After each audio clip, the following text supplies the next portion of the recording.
সিকিম উত্তর পূর্ব ভারতের একটি স্থলবেষ্টিত রাজ্য ও উল্লেখযোগ্য পর্যটন কেন্দ্র। এই রাজ্যের সমগ্র অংশই বঙ্গ হিমালয়ের উপরে অবস্থিত। এই সিকিমে অবস্থিত কাঞ্চনজঙ্ঘা ভারতের সর্বোচ্চ এবং পৃথিবীর তৃতীয় সর্বোচ্চ পর্বত শিখর।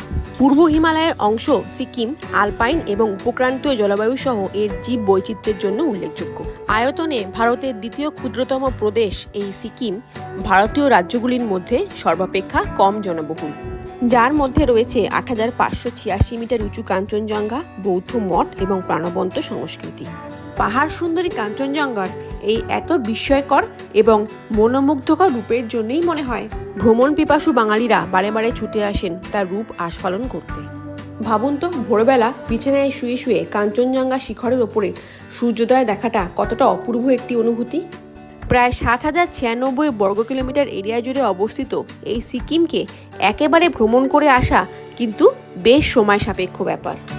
বহু জাতিক এবং বহুভাষী আধুনিক সিকিমকে আমরা মূলত ৪ ভাগে ভাগ করতে পারি।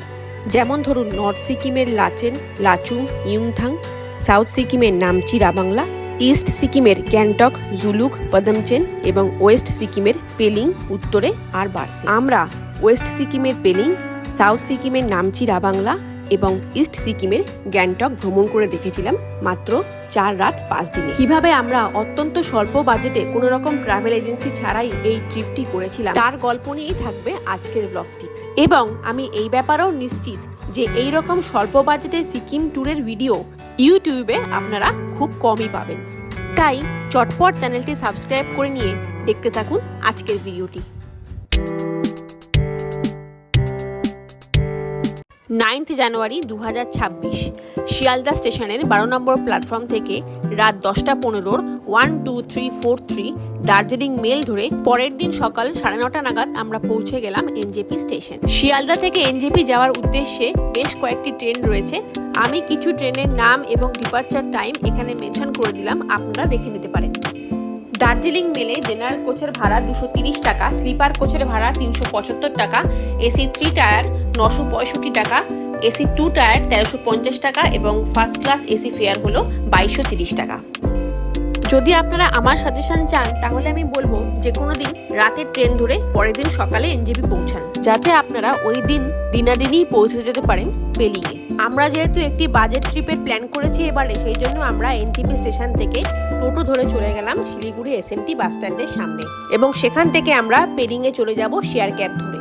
এনজেপি স্টেশন থেকে শিলিগুড়ি এসএনটি বাস স্ট্যান্ডে যেতে আমাদের টোটো ভাড়া নিয়েছিল ২০০ টাকা। আপনারা যারা ডাইরেক্টলি রিজার্ভ গাড়িতে করে পেলিংয়ে যেতে চান তারা কিন্তু এনজেপি স্টেশনের বাইরে থেকেই অনেক ক্যাবের অপশন পেয়ে যাবেন। সেক্ষেত্রে গাড়ি ভাড়া ছোট থেকে বড় হিসাবে ৪,৫০০ থেকে ৬,০০০ টাকার মধ্যে পড়বে।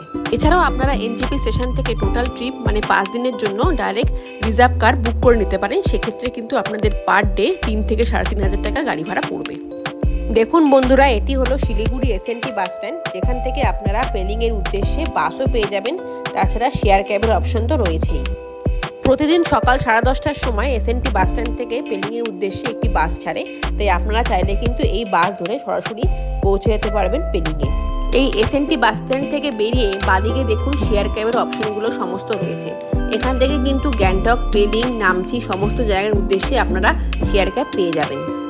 সকাল 7টা এবং দুপুর 12টায় এখান থেকে প্রতিদিন পেলিংয়ের উদ্দেশ্যে ডাইরেক্ট শেয়ার ক্যাবের অপশন রয়েছে। আর অন্য সময় আপনাদের যদি পেলিংয়ে যেতে হয় তাহলে আপনাদের জোরথাং হয়ে যেতে হবে, যেখান থেকে আবার আপনারা পেলিংয়ের উদ্দেশ্যে শেয়ার গাড়ি পেয়ে যাবেন। পার হেড ৩৫০ টাকার বিনিময়ে আমরা শিলিগুড়ি এসএনটি বাস স্ট্যান্ড থেকে জোরথাংয়ের উদ্দেশ্যে শেয়ার ক্যাবের টিকিট কেটে নিলাম। শেয়ার ক্যাবগুলোতে পিছনে 4 জন, মাঝখানে 4 জন এবং সামনে 2 জন এরকমভাবে বসার ব্যবস্থা রয়েছে। তো আপনারা আপনাদের পছন্দ মতো সিটে বসে যেতে পারবেন। তিস্তা নদীর অপরূপ সৌন্দর্য উপভোগ করতে করতে সেবক রোডের ওপর দিয়ে NH10 ধরে আমরা 3 ঘন্টার মধ্যে পৌঁছে গেলাম জোরথাং শেয়ার ক্যাব স্টেশনে, যেখান থেকে আমরা ডাইরেক্ট পেলিংয়ের উদ্দেশ্যে আবার শেয়ার ক্যাব ধরতে পারবো। জোরথাং শেয়ার ক্যাব স্টেশনে একটি ছোট দোকান থেকে আমরা 2 প্লেট মোমো নিয়ে নিলাম। মোমোর দাম কিন্তু পার প্লেট 50 টাকা করে ছিল। এরপর আমরা আবার জোরথাং থেকে পেলিংয়ের উদ্দেশ্যে আমাদের নেক্সট শেয়ার ক্যাবে উঠে গেলাম। পার হেড ২৫০ টাকার বিনিময়ে আমরা পৌঁছে গেলাম আপার পেলিংয়ে। এই জার্নিটি করতে আমাদের 2 ঘন্টা মতো সময় লেগেছিল এবং আমরা দুপুর 3টের মধ্যেই পৌঁছে গিয়েছিলাম আমাদের হোটেলে। আপার আপার পেলিংয়ে আমাদের হোটেল ছিল ফার্মরং রিট্রিট, যেটি পেলিং 0 পয়েন্টের একদমই কাছে। আর সব থেকে বড় কথা, আমাদের শেয়ার ক্যাব কিন্তু ঠিক এক্স্যাক্ট এই জায়গাতেই আমাদের নামিয়েছিল। তাই আপনারা যারা শেয়ার ক্যাবে আসার প্ল্যান করছেন তারা কিন্তু এই হোটেলটা অবশ্যই বুকিং করতে পারেন। এটি অত্যন্ত বাজেট হোটেল এবং তার সাথে সাথে নিট অ্যান্ড ক্লিন, এবং সবচেয়ে বড় কথা এটি পেলিং ট্যাক্সি স্ট্যান্ডের একদমই গায়ে অবস্থিত, যেখান থেকে আপনারা পেলিং লোকাল সাইট সিন করার জন্য খুব সহজেই ক্যাব পেয়ে যাবেন। পেলিংয়ে ঘুরতে এলে কিন্তু আপনারা আপার পেলিংয়েই হোটেল নেওয়ার চেষ্টা করবেন, কারণ আপার পেলিংয়ে থাকা প্রত্যেকটা হোটেল থেকে কিন্তু আপনারা মায়াময় কাঞ্চনজঙ্ঘার একটি অপূর্ব সুন্দর ভিউ পেয়ে যাবেন। পেলিং 0 পয়েন্টে থাকা বেশ কিছু হোটেলের নাম এবং কন্ট্যাক্ট নাম্বার আমি এখানে মেনশন করে দিলাম, আপনারা চাইলে দেখে নিতে পারেন। পেলিংয়ে যেহেতু আমরা 2 দিন ছিলাম, তাই প্রথম দিন আমরা একটা স্ট্যান্ডার্ড রুম নিয়েছিলাম যার ভাড়া নিয়েছিল 800 টাকা পার নাইট, এবং নেক্সট ডে নিয়েছিলাম একটি কাঞ্চনজঙ্ঘা ভিউ রুম যার ভাড়া ছিল 1500 টাকা পার নাইট, যেখান থেকে আমরা সুন্দরী কাঞ্চনজঙ্ঘার একটি অপূর্ব সুন্দর ভিউ পেয়েছিলাম। আমাদের হোটেলটি পেলিংয়ের একদম 0 পয়েন্টেই অবস্থিত হওয়ায় আমরা আশেপাশেই সমস্ত মার্কেট মানে খাবার জায়গা পেয়ে গিয়েছিলাম, যেখান থেকে আমরা বাঙালি খাবারেরও অপশন খুব সহজেই পেয়েছিলাম। এবার আমি আপনাদের জানাবো পেলিংয়ে আপনারা কি কি লোকাল সাইট সিন করবেন।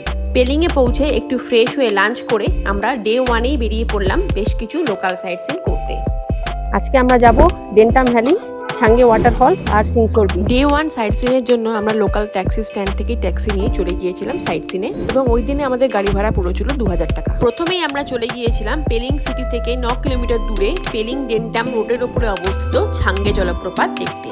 প্রায় 300 ফুট উচ্চতা থেকে এই ছাঙ্গে জলপ্রপাত ঘন সবুজ বনের মধ্য দিয়ে নিচের দিকে নেমে আসছে। এরপর আমরা চলে গিয়েছিলাম ছাঙ্গে ওয়াটারফলস থেকে কিছুটা দূরেই অবস্থিত একটি বিখ্যাত ও আকর্ষণীয় সাসপেনশন ব্রিজ, সিংসোর ব্রিজ দেখার জন্য। আমরা যখন গিয়েছিলাম তখন ব্রিজে কাজ চলার দরুন আমরা ব্রিজের কাছে যেতে পারিনি, দূর থেকেই আমাদের দেখতে হয়েছিল। 240 মিটার দীর্ঘ এবং 100 মিটারেরও বেশি উঁচু এই সেতুটি সিকিমের সর্বোচ্চ এবং এশিয়ার দ্বিতীয় সর্বোচ্চ সাসপেনশন ব্রিজ, যা দুটি পাহাড়ের মধ্যবর্তী গভীর গিরিখাতকে সংযুক্ত করেছে। ওই দিনে আমাদের লাস্ট সাইট সিন ছিল ডেন্টাম ভ্যালিতে গড়ে ওঠা একটি ছোট্ট মার্কেট, যেখানে ঘরে নিত্য প্রয়োজনীয় জিনিস এবং শীতের পোশাক খুবই রিজনেবল রেটে পাওয়া যাচ্ছিল। ডে 1-এর পেলিং ভ্রমণ কমপ্লিট করে আমরা ওই দিন হোটেলে ফিরে আসি এবং ডিনার সেরে নিই পেলিংয়ের লোকাল মার্কেটে। ডে 2-তে লোকাল স্ট্যান্ড থেকে ট্যাক্সি নিয়ে আমরা আবার বেরিয়ে পড়লাম পেলিংয়ের বাকি সাইট সিনগুলো কমপ্লিট করতে। ওই দিনে আমাদের গাড়ি ভাড়া পড়েছিল 2200 টাকা। প্রথমেই চলে আসি পেলিংয়ের সবচেয়ে আকর্ষণীয় পয়েন্ট পেলিং স্কাইওয়াক দেখার উদ্দেশ্যে। 2018 সালে তৈরি হওয়া সিকিমের পেলিংয়ে অবস্থিত এটি ভারতের প্রথম কাচের তৈরি স্কাইওয়াক, যেটি সমুদ্রপৃষ্ঠ থেকে প্রায় 7200 ফুট উচ্চতায় অবস্থিত। আকাশ পরিষ্কার থাকলে সুন্দরী কাঞ্চনজঙ্ঘার একটি মনোমুগ্ধকর রূপ আপনারা পেয়ে যাবেন। স্কাইওয়াকের ঠিক পাশেই রয়েছে 137 ফুট উঁচু চেন রেজিং এর মূর্তি। স্কাইওয়াকের ঠিক অপোজিটেই 2026 সালের জানুয়ারি মাসে গড়ে উঠেছে পেলিং রোপওয়ে, যেটা আপনারা রাইড করতে পারবেন পার হেড 300 টাকার বিনিময়ে। পেলিং রোপওয়ের ঠিক পাশেই রয়েছে প্রায় 400 বছরের পুরনো একটি মোনাস্ট্রি, যেটি হলো সাংঘাক চোরিং মোনাস্ট্রি। এটি নাইংমাপা সম্প্রদায়ের জন্য একটি গুরুত্বপূর্ণ কেন্দ্র, যা ঘন বন ও খাড়া পাহাড়ের ওপরে অবস্থিত।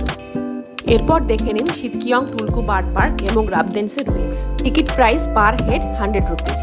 এই বার্ড পার্কে আপনারা বিভিন্ন ধরনের বিদেশি পাখি খাঁচার মধ্যে ঢুকে চোখের সামনে দেখতে পারবেন। খুবই সুন্দর একটা এক্সপিরিয়েন্স হবে। এই বার্ড পার্কের ঠিক পাশেই রয়েছে রাবদেনসে রুইন্স। রাবদেনসে হলো সিকিম রাজ্যের দ্বিতীয় রাজধানী। নেপালি গুর্খা আক্রমণের পর এটি ধ্বংস হয়ে যায় এবং বর্তমানে এটি অত্যন্ত গুরুত্বপূর্ণ একটি প্রত্নতাত্ত্বিক স্থান, ইউনেস্কোর ওয়ার্ল্ড হেরিটেজ সাইটে, যার নাম স্বর্ণাক্ষরে খোদিত রয়েছে। এরপর চলে গিয়েছিলাম পেলিং শহর থেকে প্রায় 2 কিলোমিটার দূরে অবস্থিত 1705 সালে প্রতিষ্ঠিত পেমাইংসে মঠ দেখার জন্য। এটি সিকিমের সবচেয়ে প্রাচীনতম এবং মর্যাদাপূর্ণ নিংমা সম্প্রদায়ের মঠগুলির মধ্যে একটি। 3 তলা বিশিষ্ট এই মঠটির উপরের তলায় গুরু রিনপোচের স্বর্গীয় আবাস এবং জাংডক পার্লির একটি বিস্তারিত আঁকা কাঠের মডেল রয়েছে। এরপর চলে আসুন দালাব গ্রামের ওপর দিয়ে রিম্বি রিভার এবং রিম্বি অরেঞ্জ গার্ডেন দেখার উদ্দেশ্যে। পেলিং থেকে অনতিদূরে অবস্থিত হওয়ায় এই দালাব গ্রামে কিন্তু অনেক রিসর্ট এবং হোমস্টে রয়েছে। কাঞ্চনজঙ্ঘা এবং হিমালয় পর্বতমালার অপরূপ দৃশ্য দেখার জন্য আপনারা কিন্তু এই দালাব গ্রামে অবস্থিত হোমস্টেগুলোতেও একদিন থাকতে পারেন। পেমাইংসে মঠ থেকে মোটামুটি 8 ঘন্টার মধ্যে আপনারা পৌঁছে যাবেন রিম্বি রিভার এবং রিম্বি অরেঞ্জ গার্ডেনে। রিম্বি রিভার দেখার জন্য আপনারা যখন পাহাড় থেকে নিচের দিকে নামবেন তখনই দুপাশে দেখতে পাবেন অরেঞ্জ গাছের সারি। মোটামুটি নভেম্বর থেকে জানুয়ারি মাসের মধ্যে যদি আপনারা পেলিং ঘুরতে আসেন তাহলে কিন্তু গাছে অনেক অরেঞ্জ দেখতে পাবেন। এছাড়া বছরে অন্যান্য সময় যদি আসেন তাহলে আপনারা অরেঞ্জ ছাড়া অর্কিড গাছ এখানে লক্ষ্য করবেন। গাছ থেকে অরেঞ্জ পারলে কিন্তু 500 টাকা জরিমানা, তাই ওখানে যে ছোট ছোট শপ রয়েছে সেখান থেকে আপনারা অরেঞ্জ কিনতে পারেন। অরেঞ্জ গার্ডেন পেরিয়ে আপনাদের নিচের দিকে নেমে যেতে হবে রিম্বি নদীর কাছে। এটি পশ্চিম সিকিমের একটি পাহাড়ি নদী যা তালুং হিমবাহ থেকে উৎপন্ন হয়ে রঙ্গিত নদীর অন্যতম প্রধান উপনদী হিসাবে প্রবাহিত হয়। রিম্বি নদীর কাছে একটি রক গার্ডেনও আছে যা পর্যটকদের জন্য অত্যন্ত জনপ্রিয় একটি পিকনিক স্পট। এছাড়া আপনারা এখানে ফ্রুট জুস এবং লোকাল ওয়াইনেরও অনেক শপ পেয়ে যাবেন। রিম্বি রিভার দেখে আমরা চলে গিয়েছিলাম খেজুরপাড়ি লেক দেখার জন্য, যেটি পেলিংয়ের একটি অত্যন্ত জনপ্রিয় পর্যটন কেন্দ্র। গেট থেকে ঢুকে 500 মিটার মতো হেঁটে আপনাদের এই লেকের ধারে পৌঁছাতে হবে। এটি একটি প্রাকৃতিক লেক এবং যা বৌদ্ধ ও হিন্দু উভয় ধর্মের জন্যই অত্যন্ত আধ্যাত্মিক এবং এটি একটি রামসার সাইট। পেলিং থেকে প্রায় 34 কিলোমিটার উত্তর পশ্চিমে অবস্থিত খেচিওপার্লি গ্রামে এই হ্রদটি রয়েছে এবং বিশ্বাস করা হয় যে এই হ্রদটি গুরু পদ্মাসাম্ভাবের পায়ের ছাপ অথবা দেবী তারা বা ভগবান শিবের পদচিহ্ন। শুধুমাত্র মানুষেরাই নয়, পাখিরাও এই হ্রদটিকে অত্যন্ত পবিত্র মানেন, তাই এই হ্রদে কোনো পাতা পড়ে থাকতে দেখলে তারা সঙ্গে সঙ্গে সেই পাতা তুলে নিয়ে যায়। এরপর আমরা পৌঁছে গিয়েছিলাম আমাদের ওই দিনের last sightseeing Kanchenjunga waterfalls দেখার জন্য, যেটি খেচিওপার্লি লেক থেকে প্রায় 17 কিলোমিটার দূরে অবস্থিত। কাঞ্চনজঙ্ঘা জলপ্রপাত দেখতে সিঁড়ি দিয়ে ওঠার আগেই একটি ছোট জলপ্রপাত রয়েছে, যেটি দেখে আপনাদের সিঁড়ি দিয়ে উঠে মেন ফলসের সামনে যেতে হবে। কাঞ্চনজঙ্ঘা হিমবাহ থেকে সৃষ্টি হওয়া এই কাঞ্চনজঙ্ঘা ফলসে কিন্তু আপনারা বর্ষার পরপর যদি আসেন, মানে সেপ্টেম্বর থেকে অক্টোবরের মধ্যে, এই ফলসে কিন্তু অনেকটা জল আপনারা একসাথে দেখতে পারবেন। এরপর ডে 3-তে আমাদের হোটেলের ব্যালকনি থেকে কাঞ্চনজঙ্ঘার ওপর সানরাইজ দেখার পর আমরা পেলিং থেকে চেক আউট করে গেলাম। ওই দিন আমরা পেলিং থেকে বেরিয়ে প্রথমে নামচিতে পৌঁছাবো, তারপর সেখানে সমস্ত সাইট সিন করে দিনের শেষে গ্যাংটকে নাইট স্টে করব। তাই সকাল 8টার মধ্যেই রেডি হয়ে যে দাদার সাথে আমরা পেলিং ডে 2 সাইট সিন করেছিলাম তার সাথে আমরা বেরিয়ে পড়লাম নামচির উদ্দেশ্যে। পেলিং থেকে নামচি হয়ে গ্যাংটক পৌঁছাতে আমাদের ওই দিনের গাড়ি ভাড়া পড়েছিল 5500 টাকা। এবং সবার প্রথমেই চলে আসলাম নামচির সবথেকে বিখ্যাত তীর্থস্থান যেটা নামচি চারধাম, সেটা দেখার জন্য, যা আপার পেলিং থেকে প্রায় 50 কিলোমিটার দূরে অবস্থিত। নামচি চারধামে আমাদের যে 4টে ধাম রয়েছে, দ্বারকা, রামেশ্বরম, বদ্রীনাথ এবং জগন্নাথ মন্দির পুরীর, তার একটা রেপ্লিকা আপনারা দেখতে পারবেন। দক্ষিণ সিকিমের অন্যতম প্রধান পর্যটন কেন্দ্র এই নামচি চারধামে রয়েছে 108 ফুট উঁচু একটি শিবের মূর্তি, তার সাথে আমাদের প্রধান 4টি ধাম এবং 12টি জ্যোতির্লিঙ্গ, যা পর্যটকদের জন্য এক অনন্য আধ্যাত্মিক অভিজ্ঞতা। নামচি চারধাম দেখার পর আমরা ওখান থেকে 10 কিলোমিটার দূরে অবস্থিত শিরডি সাই টেম্পল দেখতে চলে এলাম। নামচিতে সাই বাবার এই সুবিশাল মন্দিরটি গোল্ডেন কালার দিয়ে তৈরি করায় খুবই সুন্দর দেখতে কিন্তু মন্দিরের বাইরের চত্বরটা। মন্দিরে ঢুকে ডান দিকে একটি শিব ঠাকুরের লিঙ্গ রয়েছে এবং মন্দিরের ভেতরে রয়েছে একটি ছোট শ্বেত পাথরের সাই বাবার মূর্তি। সাই বাবার মন্দিরটি ঘুরে দেখার পর আমরা ওখান থেকে 7 কিলোমিটার দূরে অবস্থিত সামদ্রুপসে মনাস্ট্রি দেখার জন্য চলে এলাম। দক্ষিণ সিকিমের নামচিতে অবস্থিত এই সামদ্রুপসে মঠটি একটি বিখ্যাত বৌদ্ধ তীর্থস্থান, যা মূলত গুরু পদ্মাসাম্ভাবের 135 ফুট উঁচু বিশাল সোনালী মূর্তির জন্য পরিচিত। এই সামদ্রুপসে মঠের ঠিক পাশেই রয়েছে আই লাভ নামচি লেখা একটি সেলফি পয়েন্ট, যেখানে কিন্তু আপনারা খুব সুন্দরভাবে ফটো ভিডিও ক্লিক করতে পারবেন। 1997 সালে প্রতিষ্ঠিত এই মঠটি যে পাহাড়ে অবস্থিত, সেই পাহাড়টিকে স্থানীয়রা ইচ্ছে পূরণকারী পাহাড় নামেও বলে থাকেন। মঠটির স্থাপত্য শৈলীতে সিকিমিজ এবং তিব্বতী সংস্কৃতির মিশ্রণ দেখা যায়। এরপর আমরা চলে আসি সিকিমের একমাত্র চা বাগান টেমি টি গার্ডেন ভিজিট করার জন্য। এটি হলো ভারতের অন্যতম সেরা অর্গানিক চায়ের বাগান, যা 1969 সালে প্রায় 440 একর জমির ওপরে তৈরি করা হয়েছিল। এই টেমি টি গার্ডেনে উৎপাদিত চা বিশ্বজুড়ে চায়ের উচ্চমানের জন্য পরিচিত। কপাল ভালো থাকলে আপনারা এই টেমি টি গার্ডেন থেকেও কাঞ্চনজঙ্ঘার একটা খুব সুন্দর ভিউ পেয়ে যাবেন। টেমি টি গার্ডেন দেখে আমরা রওনা দিলাম আজকের শেষ সাইট সিন, যেটি হচ্ছে রাবাংলা বুদ্ধ পার্ক দেখার উদ্দেশ্যে। দেখুন বন্ধুরা, এটি হচ্ছে রবং বাজার, যেখানে আপনারা রাবাংলা বুদ্ধা পার্কের কাছাকাছি থাকার জন্য বেশ কিছু হোটেল পেয়ে যাবেন। রাবাংলাতে যদি আপনাদের স্টে করতেই হয় তাহলে আমি বলবো রাবাংলা বুদ্ধা পার্কের সামনে যে সমস্ত হোটেলগুলো রয়েছে, যার নাম আর নাম্বার আমি এখানে স্ক্রিনে মেনশন করে দিলাম, সেগুলোতে থাকুন। তাহলে আপনারা হোটেল থেকেই বুদ্ধা পার্কের একটা খুব সুন্দর ভিউ পেয়ে যাবেন। দুপুর 2টো নাগাদ আমরা বুদ্ধা পার্কের সামনে এসে পৌঁছাই। তারপর ওখানকারই কাছাকাছি একটি রেস্টুরেন্ট থেকে লাঞ্চ সেরে আমরা ঢুকে পড়ি বুদ্ধা পার্ক দেখতে। পার্কটি অনেকটি বিস্তৃত এরিয়া জুড়ে অবস্থিত হয়। এখানে ব্যাটারি চালিত গাড়ি রয়েছে যাতে করে আপনারা পুরো পার্কটি ঘুরতে পারবেন। 2013 সালের মার্চ মাসে গৌতম বুদ্ধের 2550তম জন্মবার্ষিকী উপলক্ষে এই বুদ্ধা পার্কটি নির্মাণ করা হয়েছিল। এই পার্কের প্রধান আকর্ষণ হলো 130 ফুট উঁচু এই বিশাল বুদ্ধের মূর্তিটি, যা 60 টন তামা দিয়ে তৈরি। এই পার্কের বৌদ্ধ সার্কিটটি রাজ্য সরকারের একটি প্রকল্পের আওতায় নির্মিত হয়েছিল, যার লক্ষ্য ছিল এই অঞ্চলে তীর্থযাত্রা এবং পর্যটন বৃদ্ধি করা। এখানে একটি বৌদ্ধ সম্মেলন, একটি ধ্যান কেন্দ্র এবং একটি শোরফিল্ড গ্যালারি সহ একটি জাদুঘরও রয়েছে। মোটামুটি 4:30 নাগাদ আমরা বুদ্ধা পার্ক ভিজিট কমপ্লিট করে তারপরে আমরা রওনা দিলাম গ্যাংটকের উদ্দেশ্যে। বুদ্ধা পার্ক থেকে গ্যাংটক এমজি মার্গের ডিস্টেন্স 75 কিলোমিটার। আমাদের সময় লাগবে 3 ঘন্টা মতো। মোটামুটি সন্ধ্যা 7:30 নাগাদ আমরা গ্যাংটকে এসে পৌঁছাই। গ্যাংটকে আমাদের হোটেল ছিল ম্যাকপাই মল রোড রেসিডেন্সি, যেটা গ্যাংটক নিউ মার্কেটের একদমই কাছে ছিল। রুম ট্যারিফ আমি স্ক্রিনে মেনশন করে দিলাম এবং হোটেলের নাম্বারও আমি স্ক্রিনে দিয়ে দিচ্ছি, আপনারা দেখে নিতে পারবেন। মল রোডের খুবই কাছে অবস্থিত এটি একটি বাজেট হোটেল, যা ছিল অত্যন্ত নিট অ্যান্ড ক্লিন এবং এদের সার্ভিসও কিন্তু খুবই ভালো ছিল। গ্যাংটক এমজি মার্গের কাছে গড়ে ওঠা বেশ কয়েকটি বাজেট হোটেলের আমি নাম এবং কন্ট্যাক্ট নাম্বার স্ক্রিনে মেনশন করে দিলাম। সারাটা দিন সাইট সিন করে এসে আমরা ওই দিন খুবই ক্লান্ত ছিলাম, তাই কোথাও আর বেরোলাম না। হোটেল থেকেই আমরা ডিনার নিয়ে নিলাম এবং ডিনার করে শুয়ে পড়লাম। নেক্সট ডে মানে 13ই জানুয়ারি আমরা বেরিয়ে পড়লাম গ্যাংটকের লোকাল সাইট সিন করার উদ্দেশ্যে। গ্যাংটক এমজি মার্গ বা নিউ মার্কেট থেকে আপনারা সহজেই লোকাল সাইট সিনের জন্য গাড়ি পেয়ে যাবেন। মাত্র 2000 টাকায় আমরা গ্যাংটকের অলমোস্ট সব সাইট সিনগুলি করে ফেলেছিলাম একই দিনে।